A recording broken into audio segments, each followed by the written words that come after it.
Vamos lá, meus irmãos, continuando aqui a 7ª aula de Teologia Sistemática 5, Eclesiologia, a matéria. Nossas aulas estão sendo gravadas, estamos no último bloco.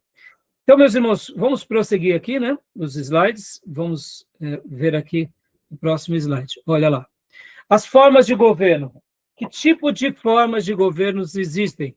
Essas são as 3 principais formas de governo. Olha só. Congregacional, presbiteriano e episcopal. E a gente vai agora aprender um pouco sobre cada uma delas, tá bom? Leia para nós, Tomé, por gentileza. Congregacional, democracia do povo e sem hierarquia, delegação por reconhecimento vocacional. Ou seja, o povo aqui é importantíssimo nessa aclamação.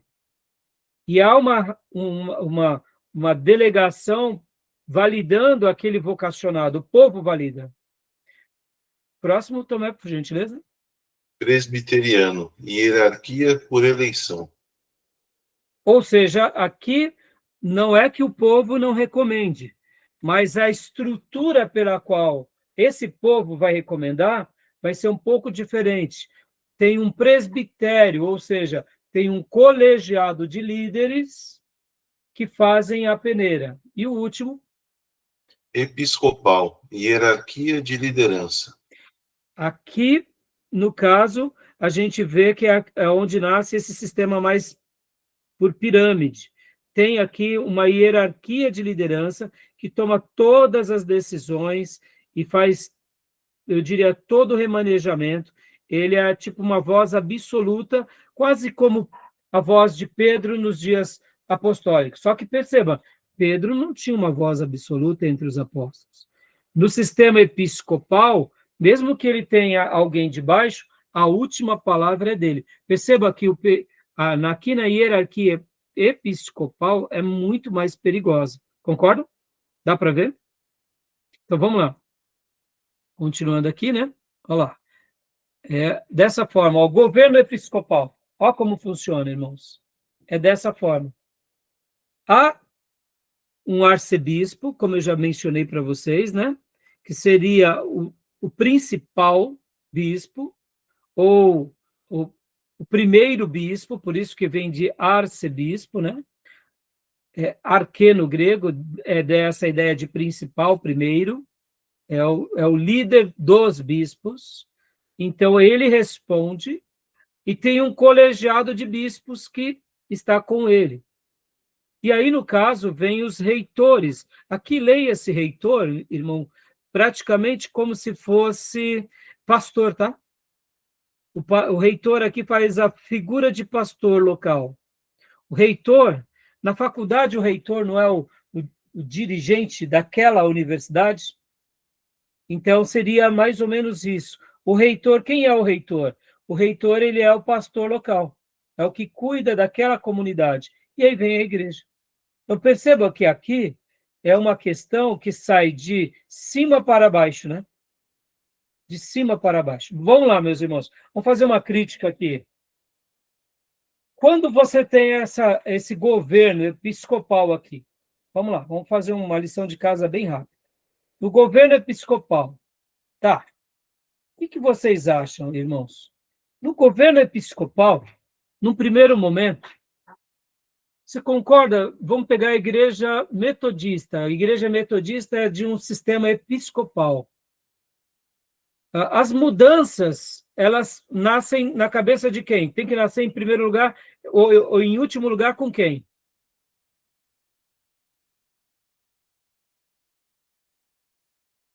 Com o arcebispo? Sim. Ele que vai tomar a decisão, não é? Então, você concorda que na igreja metodista, por exemplo, o bispo, lá não é chamado arcebispo, mas é como se fosse, tem um pastor que manda em todos os pastores. Ele é o bispo que representa a voz autoritativa aqui no Brasil, lá nos Estados Unidos. Você concorda que num sistema de governo episcopal, para se mudar algo é muito mais fácil? Não é? Vamos lá. A Assembleia de Deus do Belém, ou a Assembleia de Deus do Brás. não tem essa nomenclatura, mas é um sistema episcopal, concorda? Tudo está na sede. O que o presidente da sede decidir, todas as igrejas farão. Concorda? Então, vamos olhar aqui com os pontos positivos e os pontos negativos. No sistema episcopal, quando precisa se mudar, muda-se muito rápido. Concorda? O pastor se reúne com os seus liderados e se reúne depois com os seus pastores, tomam a decisão e a igreja obedece. Não é assim? Então, em um ano, uma igreja, como eu estou citando aqui a Metodista e estou citando aqui a Assembleia de Deus, do Belém ou do Brás, estou fazendo aqui uma citação assim, um case rápido, uma pesquisa de caso, não estou entrando nos meandros, tá, meus irmãos? Mas você concorda que em 1, 2 anos eles fazem uma mudança muito grande? Eles mudam toda uma diretriz de uma igreja espalhada no Brasil. Percebam, essas duas igrejas, metodista e a igreja pentecostal, Assembleia de Deus, por ter esse sistema de governo, facilita muito, não é? Mas vamos lá agora, vamos lá. Então, ponto positivo, mudanças rápidas, certo? Outro ponto positivo, uma sinergia em massa, no sentido assim, uma identidade, concorda? Há uma identidade. O que uma igreja pensa lá no sertão nordestino é o que a igreja lá no Barra da Tijuca também vai receber. A mesma coisa. Ou seja, elas têm identidade. Elas têm o que? Uma liderança unida ao seu líder principal. Ou seja, olha os pontos positivos. Está vendo? São muitos pontos positivos. Mas vamos agora argumentar pontos negativos? Quais pontos negativos vocês acham que isso daqui pode vir a ter? Não é participativo. Eu acho que é a vontade de uma pessoa só que está centralizada, sem ouvir a igreja local. Porque às vezes o problema da igreja local, as pessoas acompanham o seu cotidiano e a pessoa que está tão distante não sabe. E resolve sem consultar a igreja, ele mesmo toma uma decisão. Exatamente. E quando for uma decisão simples, né, Júnior? Tudo bem. E quando é uma decisão mais complexa? Vamos aqui conjecturar a igreja agora sendo um cabo eleitoral de candidatos. E aí? Os membros têm que aceitar isso, porque senão estão em rebeldia? Ou seja, perceba que nem tudo que é positivo pode ser, não tenha nenhum tipo de coisa negativa. Tem coisas negativas. Assim como ele mudou rapidamente uma situação, talvez, vamos aqui falar administrativa, tá? A Igreja Assembleia de Deus vai mudar a cor. Agora a cor dela, para ser conhecida no Brasil, vai ser verde. Por exemplo. Então, em 2 anos, todas as Assembleias de Deus estão verdes. Então, ou seja, existem certas práticas que no modelo episcopal funcionam e funcionam muito bem. O líder acaba tendo atuação muito precisa, mas existem certas coisas muito negativas. Você tinha falado alguma coisa, Beatriz? Que é pouco participativo. Exato. E vamos aqui pegar aqui um grande ponto negativo, aonde o líder ele se perde com o poder. Ele vira um ser não mais acessível como eram os apóstolos. Ele se torna agora um líder de muita proeminência, de muito poder, e aqui leia-se poder religioso e poder monetário. Ou seja, ele se torna inacessível. Agora, quando o pastor vai, ele vai também com seu segurança. Não estou sendo contra aqui, pastor, ter segurança, ainda mais no Brasil, tá? Somos sul-americanos mesmo, somos latinos, tá? Pastor, se puder ter segurança, aleluia. Principalmente de igreja grande. É verdade, sejamos honestos. Pastores são sequestrados de igrejas pequenas, meus irmãos, quanto mais de igreja grande. Estão entendendo? Mas não é isso, eu estou falando que agora ele vira uma pessoa inacessível. Ele não tem mais o acesso, você não fala mais com o pastor, porque para chegar no pastor você tem que passar para o diácono, do diácono para o evangelista, do evangelista para o presbítero, do presbítero para o pastor local, do pastor local para o pastor regional. Pelo amor de Deus, você não chegou nunca mais, né? É cheio de assessores, né? Exatamente, entendeu? Isso é muito ruim para uma igreja, perceba. Isso é bom para uma empresa. Isso é bom até para o mundo político. Vamos lá, na política, o deputado tem que cheirar povo? E na igreja, o pastor tem que cheirar o quê? Tem que cheirar dólar? Tem que cheirar dinheiro? Ou ele tem que cheirar ovelha? Estão entendendo? Vamos agora falar um outro grande ponto negativo. Eu falei um aqui, vou falar um outro. Quando o pastor começa com uma heresia, aí estreitou. Ou seja, assim como em 2 anos ele muda a cor da igreja, em 2 anos ele faz com que fogo estranho entre dentro de uma igreja. Por quê? Porque agora ele é autônomo. Então, percebam que o movimento episcopal pode facilitar em muitas coisas, mas ele se torna um caroço de angu violento com líderes tiranos, pessoas vaidosas. E se você chama esse bispo ainda de apóstolo ou de arcanjo, aí pronto, aí se perdeu de vez. Porque tem pastor que já virou apóstolo e arcanjo, né? Para não falar que é a quarta pessoa da Trindade, né? Diga, Beatriz. Vice-Deus. Vice-Deus, exatamente. Então, ficou claro aqui como que funciona o sistema episcopal? Tá. Eu tinha dito para vocês que eu ia ensinar algo para vocês que vocês jamais esqueceriam. Qual é a tese central para todos os tipos de governo? Essa daqui. Vou ler com vocês agora. Efésios, capítulo de número 5, versículo de número 18. Qual que é a tese central, meus irmãos? Para qualquer sistema de governo, essa daqui, quero ler com vocês. A gente já está quase encerrando, os irmãos que precisarem sair por causa das horas, fiquem à vontade, tá, irmãos? Aqui, deixa eu ler com vocês, aqui, Guardem essa expressão, jamais se esqueçam dela. Olha o que está escrito aqui. Efésios 5, 18. Olha aqui.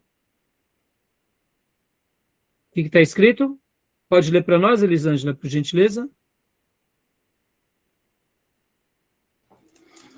E não vos embriagueis com vinho, no qual há devassidão, mas enchei-vos do Espírito. Prestem bastante atenção nisso que eu vou falar agora, que é o ponto alto dessa aula de hoje. Sistemas de governo, todos eles terão seus pontos fortes e pontos fracos, como tudo na nossa vida.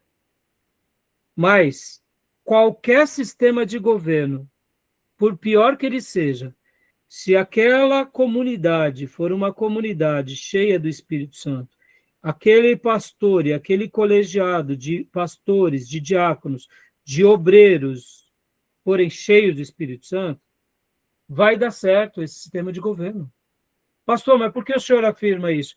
Porque, meus irmãos, quando as pessoas são cheias do Espírito Santo, elas têm temor, elas têm piedade, elas têm uma vida ilibada, elas têm caráter, têm ética, ou seja, se tratando da igreja, elas vão fazer tudo para a glória de Deus. Então, mesmo aqui, nesse sistema de governo que nós olhamos com certo dissabor, historicamente, alguns ministérios foram muito bem-sucedidos. Por quê? Porque foram ministérios cheios do Espírito Santo. O que a gente vai falar de John Wesley, meus irmãos? Maravilhoso. John Wesley é um exemplo de uma pessoa cheia do Espírito Santo. Quantos líderes metodistas de extrema expressão foram bênção na igreja metodista ao longo desses séculos? Muitos. Vamos falar aqui na Igreja Assembleia de Deus. É um sistema episcopal, e aqui na Assembleia de Deus, por exemplo, é ainda episcopal meio que monárquico, porque a sucessão passa do pai para o filho. É mais perigoso ainda, porque fica na família. Concorda? É mais perigoso ainda, porque cria quase que uma dinastia sagrada no Novo Testamento. E a gente não vê isso entre os apóstolos. Não foi o filho de Pedro que assumiu a igreja. Foi o mais competente. Não foi o filho de João, de Tiago, que assumiu a igreja. Foi o mais vocacionado. Então, mas percebam, nesse e poucos anos de história de Assembleia de Deus. Eles acertaram muito ou não? Acertaram mais que erraram. Sucessão Percebam. hereditária, né? Hã? Sucessão hereditária, né? Hereditário, eu falei errado, né? O que eu falei, Júnior? Eu não sei. Não sei. Falei sucessão, né? Mas então, é isso mesmo. Então, é perigoso. Então, irmão, agora vamos lá. Se é um sistema de governo episcopal cheio do Espírito Santo, vocês concordam, irmãos, que eles não vão errar tanto? Não vão. Agora, qual é o perigo? Qual é o grande problema do sistema de governo episcopal? É as próximas gerações. E quando eu falo gerações aqui, não leia 10 anos, tá, meus irmãos? Leiam aqui, literalmente, uma geração, 30 anos, ou quem sabe, leiam um século, tá? Que passam pelo menos 3, 4 gerações. Percebam, como que vai ser essa igreja daqui a 100 anos?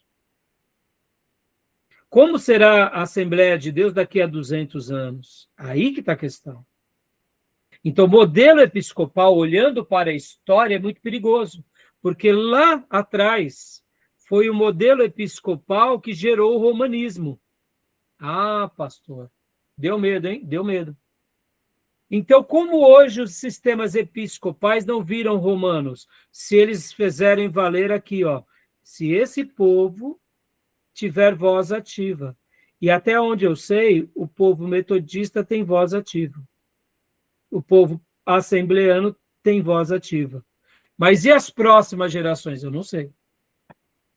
E aí, pastor, e as cisões que nascem no movimento episcopal? São legítimas. Por exemplo, a Igreja Metodista Livre, ela nasce dentro da Igreja Metodista como uma cisão por causa daqueles chamados donos das igrejas ou por causa daqueles que tinham acesso à maçonaria. Então, aí nascem os metodistas livres, que dentro da Igreja Metodista, historicamente, as famílias iam construindo as igrejas e se reservava, por exemplo, para a família Queiroz, as 2 fileiras de banco. Então, aqueles bancos eram da família Queiroz. Da família Tomé, mais 2 famílias, entendeu? Da família Azevedo, da família Oliveira. E os metodistas livres falaram, não, todo mundo que entrar aqui, todo mundo é igual. Aí, o movimento livre é isso, é livre desse domínio e é livre também com relação à própria maçonaria. E as igrejas que nascem da Assembleia de Deus? Podem ver que também é uma cisão, que eu acho que ela é salutar, meus irmãos. Ela é salutar, porque são vozes para descentralizar esse governo episcopal. Tá vendo? Estão entendendo? Tudo bem?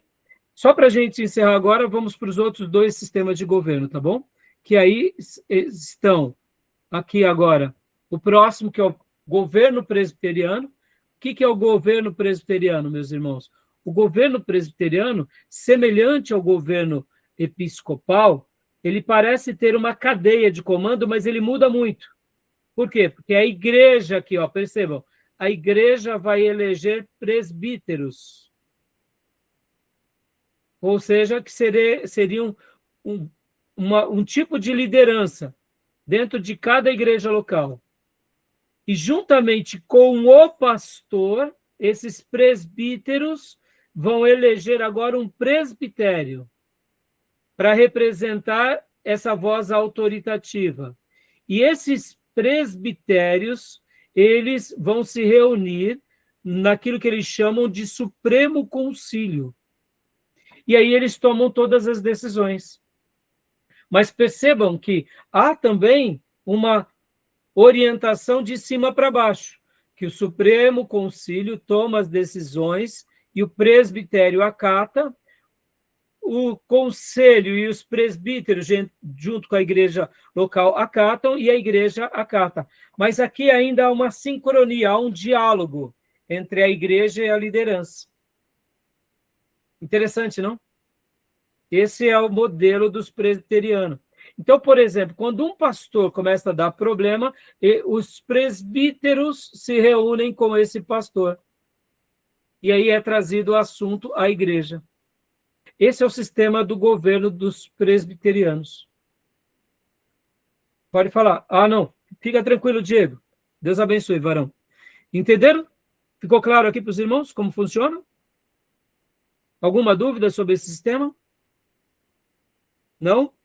Pastor, e aí, pastor? E aí? Então quer dizer que, vamos supor que é eleito, né, dentro do Supremo Concílio, um presidente. Sim. E depois, ele é reeleito a outro. Então, por exemplo, é sempre trocado a presidência.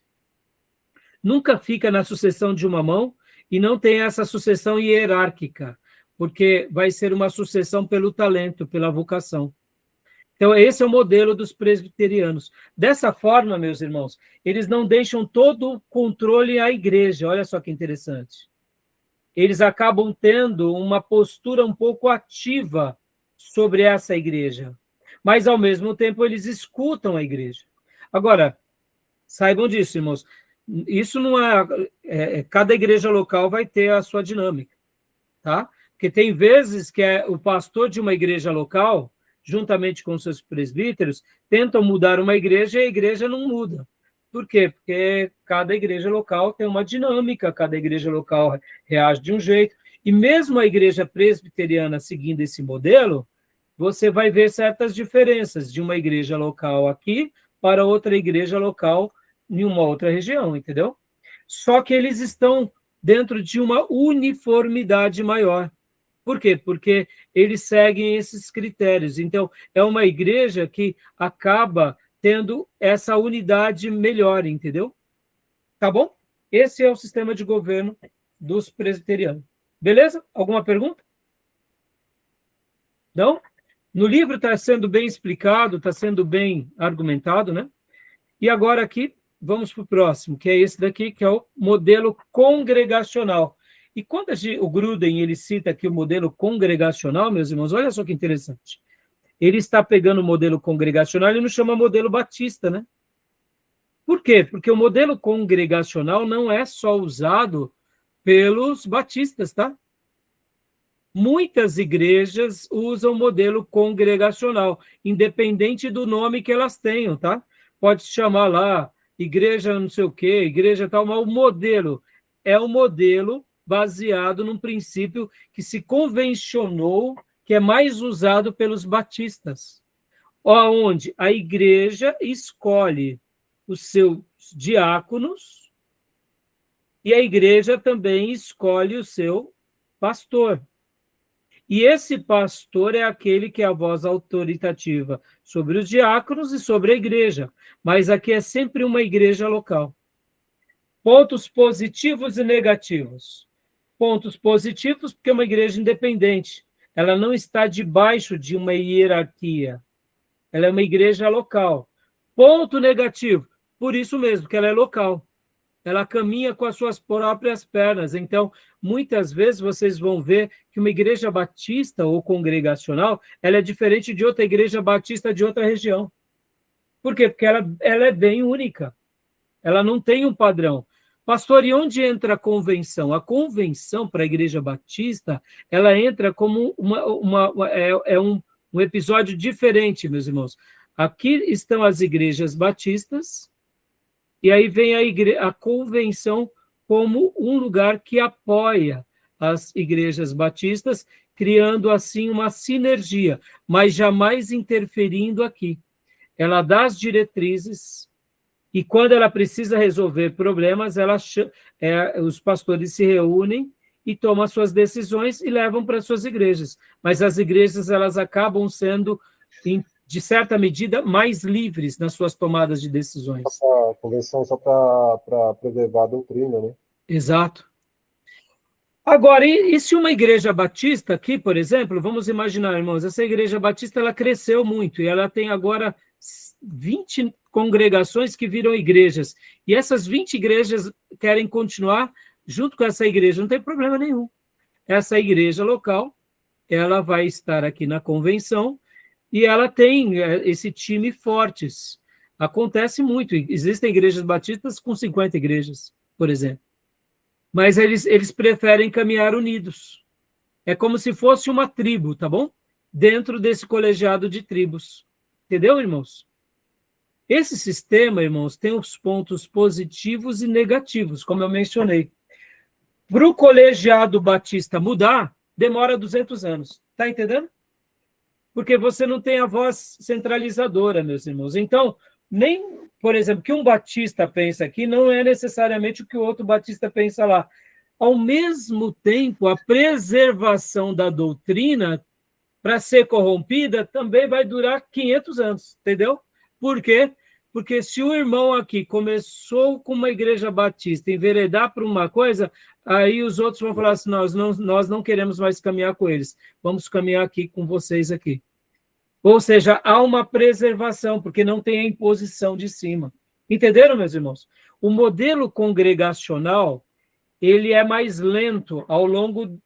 Assim como o modelo episcopal, ele é rápido, em 2 anos ele muda tudo, o modelo batista, você precisa de 20 anos para mudar um pouquinho.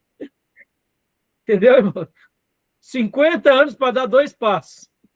Mas é assim que funciona. Então, tem os prós e os contras, entendeu?